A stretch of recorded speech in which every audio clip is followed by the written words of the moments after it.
When we think of Vikings, we picture northern raiders, plundering monasteries, burning villages, and vanishing into the mist of the North Sea. But what if I told you they sailed farther? What if I told you they didn't just raid Britain and France? They became pirates in the warm, glittering waters of the Mediterranean. Tonight, we peel back the veil on a forgotten story.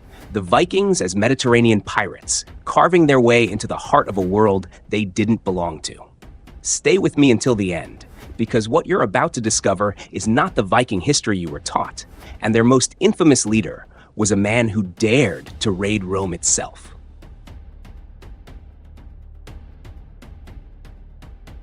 How could northern men, born in icy fjords, sail thousands of miles into seas ruled by Arabs, Byzantines, and Italian city-states? The answer lies in their ships. The Viking longship was no ordinary vessel. Its shallow draft let it skim up rivers, strike a city, and escape before defenders could even assemble. Its speed left enemies powerless. Medieval chroniclers called them dragons on the sea. In the Mediterranean, those ships became something darker, floating blades slicing through the lifeblood of ancient trade routes. Where Byzantine galleys needed deep harbors, the Vikings could beach their ships on a hidden shore, strike like wolves, and vanish into the horizon. The technology of the longship wasn't just for raiding monasteries. It made piracy on an international scale possible. But ships alone don't explain why they came south. What drove these men into waters already crawling with pirates and empires?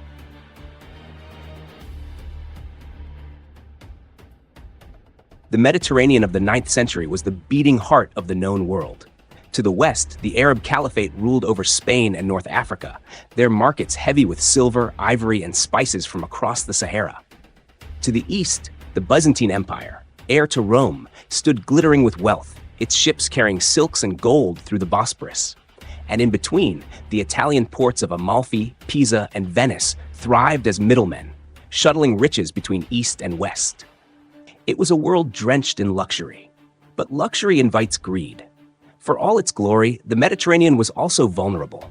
Rich coastal cities, brimming with treasures, leaned on their walls for protection, but not always their navies. Harbors overflowed with merchant ships, yet many were unarmed, their crews untrained for war. For the Vikings, this was irresistible. In the north, silver was life itself. It wasn't just currency, it was prestige, power, the backbone of their society. Silver bracelets, silver coins, silver hoards buried in frozen earth. Paris had yielded silver. England had yielded silver. But the Mediterranean promised something far greater. Here lay the gold of Africa, the silks of Byzantium, the slaves of Italy and Spain, a world where wealth walked the streets, unguarded. And so the thought spread through the halls of Scandinavia. Why settle for raiding weak monasteries when the richest sea on earth lay waiting? The Mediterranean wasn't just another frontier, it was the jackpot. But to reach it, to survive its scorching climate, its strange enemies, and its vast distances, took one legendary voyage. A voyage led by a name that still haunts the chronicles, Björn Ironside. The first whispers of northern ships in the Mediterranean came in the mid-9th century. At first, it seemed impossible. How could men from the ice-crossed fjords of Scandinavia pierce the warm, enclosed sea of empires? Yet the Frankish annals recorded it clearly. Dragon-headed ships slipped through the Strait of Gibraltar, their prows glaring at the rising sun. In 844, they struck like lightning. Their target, Muslim Spain. The city of Seville, proud and prosperous under the Caliphate of Cordoba, awoke to horror. The Muslim chronicler Ibn al-Qatiyya tells us what followed. Treasures plundered, slaves dragged screaming through the streets, and even the sacred mosques desecrated by men who neither feared nor understood their God. For the people of Al-Andalus, it was unthinkable. Pirates from the north tearing into the very heart of Islamic Spain? Yet for the Vikings, it was only proof. Proof that the Mediterranean, for all its wealth and armies, was not untouchable. They had faced storms, starvation, and the endless sea to reach these waters. And when the smoke of Seville drifted into the sky, they saw more than victory. They saw opportunity. This was no one-off raid. This was reconnaissance, an opening move in a game far larger than any monastery raid in England or France. The gates to the south were open, and word would soon race back to the north. The richest sea on earth was vulnerable.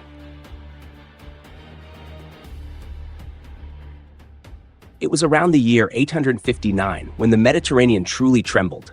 At its head was Björn Ironside, the son of Ragnar Lodbrok, or so the sagas claim, and his ruthless ally, Hastein. Chroniclers whispered of a fleet so large it stretched the horizon, 60 ships, perhaps more. Each vessel bristled with warriors hardened by northern winters, their eyes fixed on the riches of the south.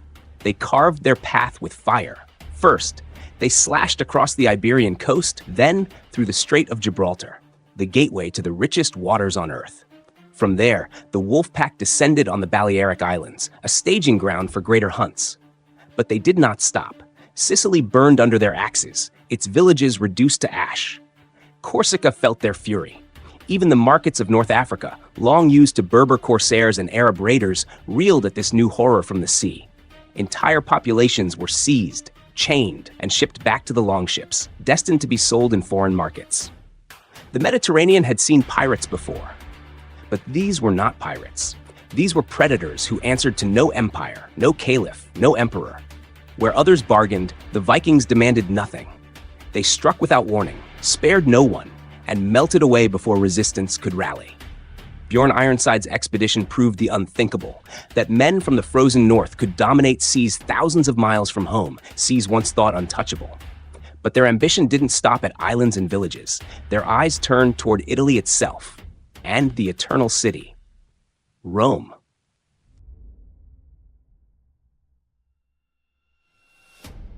The Viking fleet swept into southern Italy.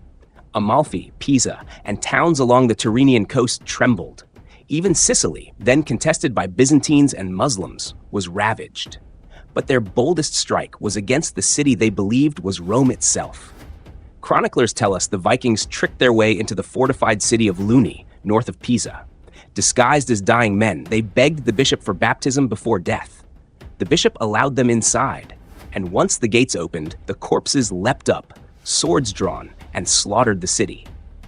This deception became legendary, a scandal of betrayal that left Italy scarred. But the Mediterranean was no passive victim. Powerful enemies soon rose to confront the northern invaders. If you're enjoying this deep dive into the darker side of Viking history, don't forget to like this video. It helps more people uncover these forgotten stories.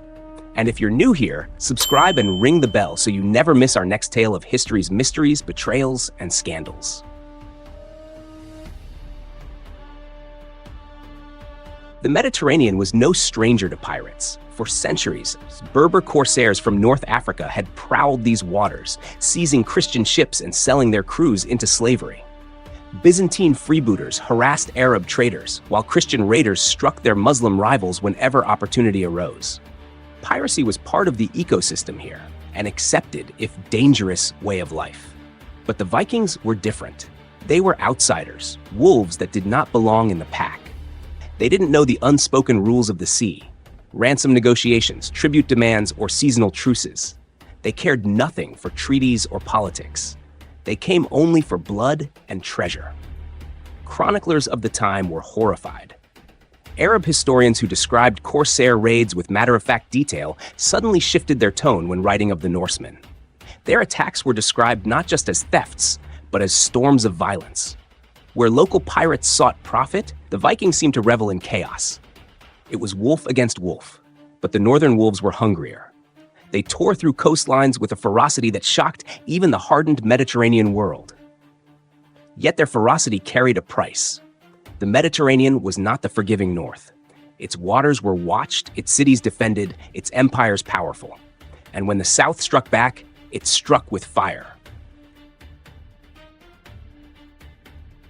The Viking raids destabilized entire regions. Southern France and Italy were thrown into panic. Muslim rulers in Spain strengthened their fleets. Coastal trade collapsed. In some cases, cities even allied with former enemies to defend against the northern menace. The very idea that barbarians from the ice could torch Mediterranean towns was an insult to empires that claimed dominion over these seas. For a few short years, the Vikings were the most feared pirates of the Mediterranean. But the Mediterranean had its own secret weapon, its geography, its climate, and its professional navies.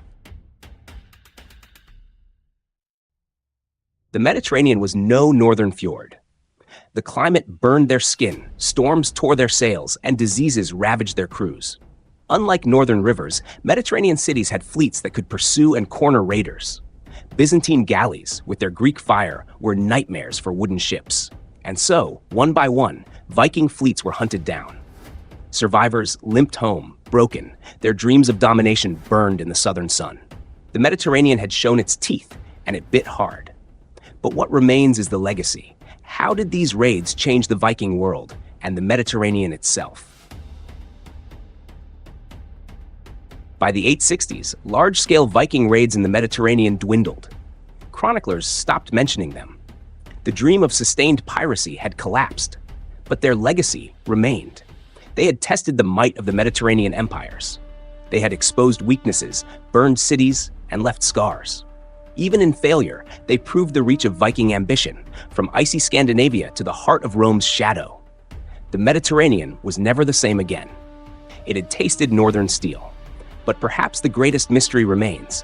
What drove them to risk everything for a world that ultimately rejected them? The Vikings as Mediterranean pirates were not conquerors. They were shadows, ghosts that swept through and disappeared, leaving fire and memory behind. They remind us that history is never neat. It is filled with deceit, betrayal, and ambition that often ends in ruin. And perhaps that's why their story lingers. Because even the fiercest raiders of the North could not master the heart of the South. If this story of Vikings as pirates has kept you watching to the very end, make sure to like this video, subscribe to the channel, and turn on notifications. And don't stop here. Click the video on your screen right now to uncover more dark history, where mystery and scandal wait for you in every shadow.